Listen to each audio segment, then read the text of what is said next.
Shreya Dhondial, my colleague, continues to track the latest from South Block. Shreya, you're getting something more on when the Defence Minister could make his official statement, because all eyes are really on him. Yes, and that statement will not come today. Shivari, we are hearing from our sources within the Raksha Mantri's office, and they are telling us that the statement that was supposed to be made today will now be made only tomorrow on the floor of the House, which means officially nothing will come out today on those who have died in that crash, those who have survived in that crash, and there is a reason for it. The reason for this delay is right now that we've already been reporting that the bodies that have been recovered from the crash site are completely charred. So to establish identity becomes very important at this point of time. It becomes critical at this point of time. That process is currently underway at the hospital in Wellington, and that process could take some time is what we are being told. So when the RM comes to the floor of the House, he has to be absolutely certain of what he is talking about. Since the identification process is still underway, we are being told the official statement on the chopper crash, which was carrying General Bipin Rawat, the first CDS of the country, will now be made on the floor of the House only tomorrow. In the meantime, of course, it will be very anxious moments for those who were on board. We know that 9 passengers flew from Delhi to Sulur. That included CDS General Bipin Rawat, his wife, and a lot of his staff, including 5 special protection officers. And there were 5 crew members. So there were 14 on board. 11 have been declared dead so far. But who are those 11, we don't know. And in any case, they wouldn't want to assume who are the ones who have been found from the crash site, even though there is a passenger manifest, even though there is, of course, an itinerary that was being followed. Let me also go across to Group Captain MJ Vinod, who's joining us. So your thoughts at this stage? I'm completely lost of words. And I totally echo what, some time ago, what Shreya was saying. And we've been, at least at CNN, we've been not speculating, not saying something which is unfortunate. But the fact of the matter still remains: if someone is going to come on to the floor of the House and going to talk about it, it has to be something really serious. It has to be something really substantive. And I only hope and pray to God that it is not, something really unfortunate. But when I look at crash sites, I've had first-hand experience myself being in a crash. When I look at a crash site such as this, it's very, very, logic tells me that it is very, very unlikely that someone will survive this crash site. And these 3 who have survived with 85% burns, I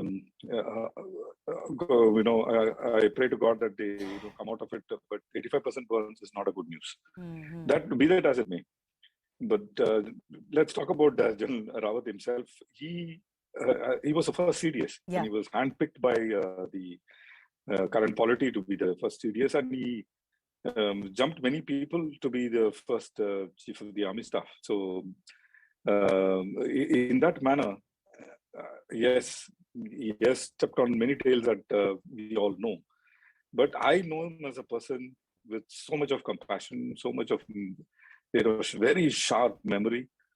You could only, you need to only tell him once. And he was like, in South we call it camphor, karpuram. He will catch fire like that. So you just have to give him a hint and he used to catch fire.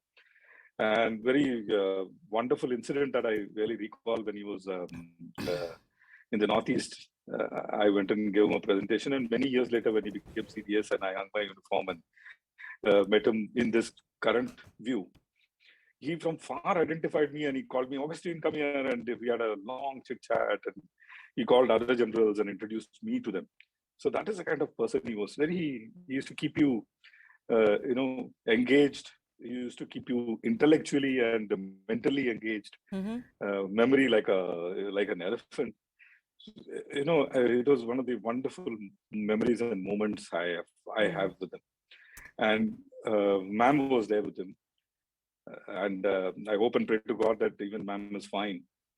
But on the floor of the House, I shudder to think what is going to be Let's announced, and we let's all wait know and what see, is sir, going. what happens. I do want to point out for our viewers, General Bipin Rawat was due to give a lecture at the Defence Services College in Wellington, and just yesterday he had actually talked about the threat of biological warfare. He warned BIMSTEC countries, Bangladesh, Bhutan, India, Nepal, Sri Lanka, Myanmar and Thailand against biological warfare. He said biological warfare could be evolving and the countries needed to prepare to tackle it. These statements coming from someone in his position obviously carry a lot of weight. Major General A.K. Sivaj, I want to come to you and understand just, if you prepare for worst case scenario, what's the protocol here? He was the first CDS. This position was only recently created. He was handpicked and chosen, as all of our experts are pointing out, to be India's first CDS. If the worst is confirmed, what happens from here on? What's the protocol? Ishwi's point is that, first of all, you very rightly said, it's the first CDS which is there. So this basically, the protocol is also evolving. It will be by and large almost same thing what happened to the chief of army staff. We have lost General Joshi while he was playing golf. So possibly the same sort of scenario will build in. But in this sort of scenario, one main thing is, as we rightly try to bring out, that in such type of crash where it has taken place in a wooded area, the survivability of any one is very less. Notwithstanding that, the biggest and difficult thing is you can't declare anyone anything unless the bodies are identified. The bodies are charred beyond recognition, so it will take time. Once it is been recognized, then only things can be unfolded. But certainly the protocol is in place. Possibly it will be almost the same protocol which is followed for Army Chief, Air Force Chief and Naval Chief if unfortunately they die during harness. That is something like what we have followed when General Joshi was then Chief of Army Staff. He died due to heart attack while playing golf. So possibly that sort of thing procedure will go on. But certainly, this will be a setback in case if happen. We still pray and hope against hope that the worst does not come true. It can happen. Miracle do take place. Absolutely. So that is what we are anticipating, because he was the gem of. He is a gem of a person, and he is my coachmate. So everyone remembers him. He's very sharp memory. He has performed extremely well. Very rightly, you brought it on. He is thinking of theaterization of armed forces, which is a challenging task, wherein we have to catch up with countries like China and US and UK, where they have already done theaterization in their army. So we in their defense forces. So we are also trying to do it. Now the new thing which he brought in, that the threat of the biological warfare. Why he brought this issue is because this COVID-19 has given us this ample opportunity. Yeah. If this COVID-19 is being man-made, where the chances are there, because still we do not know whether it has leaked from the laboratory or it was from their wildlife market. This is still not known. But if it is man-made, then it gives the indication that it is nothing else but a biological warfare. Tomorrow, biological warfare like this is utilized. It is called a cheap nation nuclear weapon.